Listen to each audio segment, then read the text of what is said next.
Balak mo bang magtrabaho dito sa Saudi Arabia? Alam mo ba kung magkano ang pasahod dito sa Saudi Arabia? Magkano kaya ang pasahod dito sa Saudi Arabia? Malaki ba o maliit ba? Yan ang ating pag-uusapan sa araw na ito. Pero bago ang lahat, kung first time mo sa aking channel, huwag kalimutang mag-subscribe. Ako ay isang OFW dito sa Saudi Arabia at ako ay nagbibigay ng mga helpful at mga investment tips para sa mga OFW na katulad natin. Ngayong araw na ito, ang ating pag-uusapan ay tungkol sa kung magkano nga ba ang pasahod ng mga OFW dito sa Saudi Arabia. Unang-una sa lahat, ako po ay matagal na dito sa Saudi Arabia. Ako ay nagsimula noong 2012 at nakatapos na ako ng pangatlong kumpanya dito sa Saudi Arabia. At dahil sa aking karanasan ay alam ko na po kung magkano nga ba ang pasahod dito sa Saudi Arabia. Maraming mga factors na nakakaapekto sa ating pasahod dito sa Saudi Arabia. Pero alam nyo ba na ang mga Pilipino ay isa sa mga lahi dito sa Saudi Arabia na medyo maliit lamang ang kanilang kinikita or maliit lamang ang ating pasahod dito sa Saudi Arabia? Ay kadalasan sa mga Filipino ay sumasahod lamang ng nasa 1,500 to 3,000 riyal monthly. Ibig sabihin po nun, kapag i-convert nyo yan sa pesos, yung 1,500 ay nasa 20,000. Or kung ang iyong sahod naman ay nasa 3,000, yan ay maabot ng mga around 45,000 pesos monthly. Kung sa bagay nga naman, ito ay medyo malaki na kumpara sa Pilipinas. At dito sa Saudi Arabia, kadalasan libre naman po ang iyong accommodation. Kaya kahit ganyan, yung sahod mo ay marami pa rin mga Filipino na nakakatulong sa kanilang pamilya kahit na ang kanilang pasahod ay hindi naman gaano kalaki. Tanong, bakit po ganyan kaliit or bakit ganyan lang ang pasahod dito sa Saudi Arabia? Ang pasahod kasi dito sa Saudi Arabia ay nagbabase po sa kung saan kagaling. Ibig sabihin po noon, ang ating pasahod dito sa Saudi Arabia ay based on kung saan ka bansa galing. Tulad sa atin na mga Pilipino ay galing sa Pilipinas, na kung saan ang ating bansa ay nabibilang sa tinatawag nating third world countries. Ibig sabihin po nun, hindi pa po ito develop at hindi kaganon kayaman ang ating bansa. Kaya yung binibigay na pasahod ng mga Pilipino dito sa Saudi Arabia ay medyo malaki-laki lamang ng kaunti sa Pilipinas. Kung tutusin mo, yung 1,500 riyal, which is 20,000 sa Pilipinas, ay kaya mo namang kitain yan sa Pilipinas, lalong-lalo na kapag ikaw ay nagsisikap. Pangalawa, ang pasahod dito sa Saudi Arabia ay nagbabase rin po sa iyong work experience. Anong ibig sabihin nito?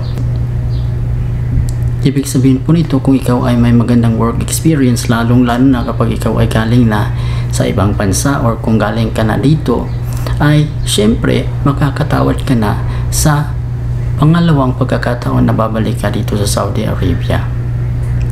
Pangatlo, ang pasahod din po dito sa Saudi Arabia ay nagbabase po kung anong profesyon or kung ano ang iyong trabaho dito sa Saudi Arabia.